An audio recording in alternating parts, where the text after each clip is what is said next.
Telugu Desam party రాష్ట్ర అధికార ప్రతినిధిగా నాకు అవకాశం ఇచ్చిన తెలుగుదేశం పార్టీ జాతీయ అధ్యక్షులు గౌరవ ముఖ్యమంత్రి శ్రీ నారా చంద్రబాబు నాయుడు గారికి, అదేవిధంగా యువనేత కార్యకర్తల రక్షకుడు, నిరంతరం కార్యకర్తల గురించి ఆలోచిస్తున్న వ్యక్తి, ఏదైతే ఆనాటి వ్యవస్థాపకులు శ్రీ నందమూరి తారక రామారావు గారు సమాజమే దేవాలయం, ప్రజలే దేవుళ్ళు స్ఫూర్తితో ప్రజలతో మమేకమవుతూ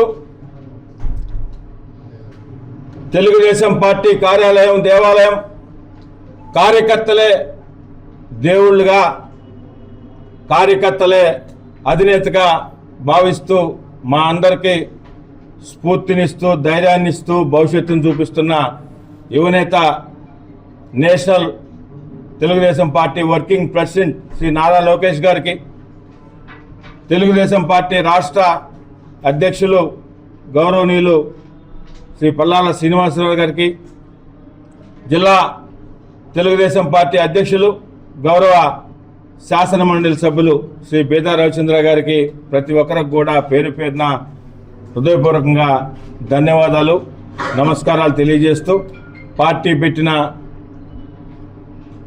ఈ బాధ్యతని ఇప్పుడు ఏదైతే కష్టపడుతున్నామో మరింత కష్టపడుతూ శక్తి వంచన లేకుండా పార్టీ కోసం నిరంతరం కూడా పనిచేస్తామని మీ ద్వారా అందరూ కూడా తెలియజేస్తున్నాం. అదేవిధంగా నిన్నటి రోజున మాజీ ముఖ్యమంత్రి జగన్ రెడ్డి నెల్లూరు జిల్లా పర్యటనకి చేయడం జరిగింది. మీరందరూ కూడా చూశారు.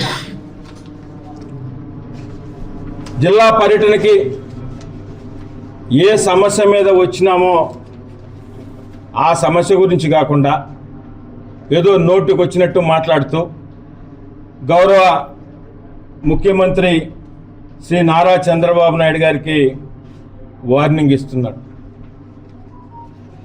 ముఖ్యమంత్రి చంద్రబాబు నాయుడు గారికి వార్నింగ్ ఇచ్చే పరిస్థితి నీకుందా? ఆ కెపాసిటీ ఉందా? ఆలోచించుకోవాలి.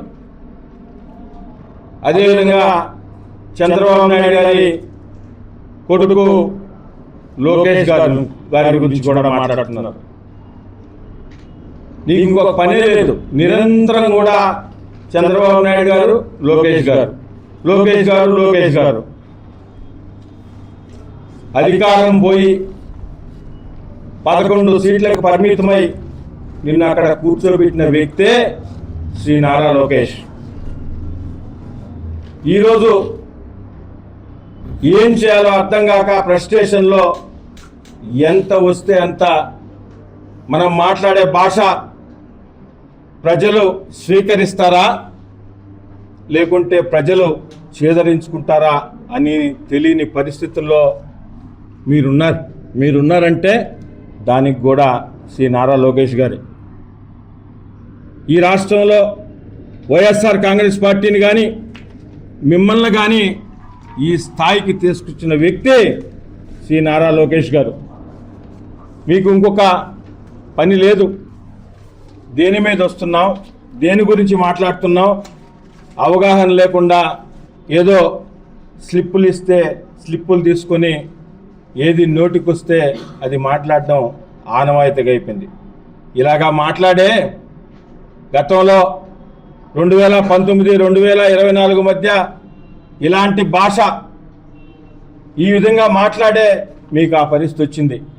ఈ తడవ 11 సీట్లు వచ్చే పరిస్థితి కూడా లేకుండా చేసుకునే దౌర్భాగ్యానికి మీరు దిగజారిపోతున్నారు. ఇప్పటికైనా మాజీ ముఖ్యమంత్రి జగన్ రెడ్డి గారికి వాస్తవాలు తెలుసుకోవాలా. ఒక మాజీ ముఖ్యమంత్రిగా 5 సంవత్సరాలు ప్రజలు మీకు అవకాశం ఇస్తే ముఖ్యమంత్రి పదవి పోయిన తర్వాత రాష్ట్రంలో కనీసం రాష్ట్రంలో ఉండకుండా వేరే రాష్ట్రంలో పోయి వారానికి 3 రోజులు 4 రోజులు పోయి ఎప్పుడో ఒక గొడవలు సృష్టించడానికో ఏదో ఒక సమస్య సృష్టించడానికి లేనిది ఉన్నట్టు ఉన్నది లేనట్టు ఒక కన్ఫ్యూజన్గా చేయడానికి ఫ్రస్ట్రేషన్లో మీరు వస్తుంటే ఏదో గొడవ కావాలా. ఎప్పుడైనా ఒక మంచి కార్యక్రమానికి వచ్చారా? ఎప్పుడైనా ఒక మంచి సలహా చెప్పడానికి వచ్చారా? ఈరోజు కూటమి ప్రభుత్వం అధికారంలోకి వచ్చిన తర్వాత ఎన్ని సంక్షేమ పథకాలు, ఎన్ని అభివృద్ధి పనులు జరుగుతున్నాయో వాటి మీద ఎప్పుడైనా ఏదైనా సలహా మాట్లాడారా? లే.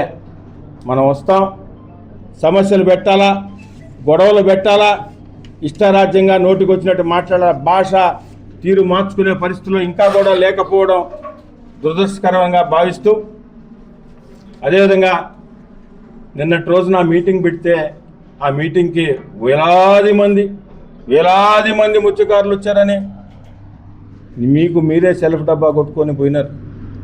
అయ్యా, మాజీ ముఖ్యమంత్రి జగన్ రెడ్డి గారి మీటింగ్కి నిన్న వేలాది మంది ముత్యకారులు వస్తే ఎందుకయ్యా మీరు నెల్లూరు సిటీ నుంచి, నెల్లూరు రూరల్ నుంచి బస్సులకి బ్యానర్లు కట్టి దాన్ని సోషల్ మీడియాలో పెట్టుకొని తరలిపోతున్న నెల్లూరు రూరల్ నుంచి వైసీపీ కార్యకర్తలు తరలిపోతున్న నెల్లూరు సిటీ ఎవరయ్యా ముత్తిగారులు? నెల్లూరు సిటీ రూరల్ ఎవరయ్యా స్వామి? మీడియా మిత్రులు కూడా అందరూ ఎక్కడ మీకు తెలియని వాళ్ళు ఉన్నారా? ఏమి డ్రామా, ఏమి కథ?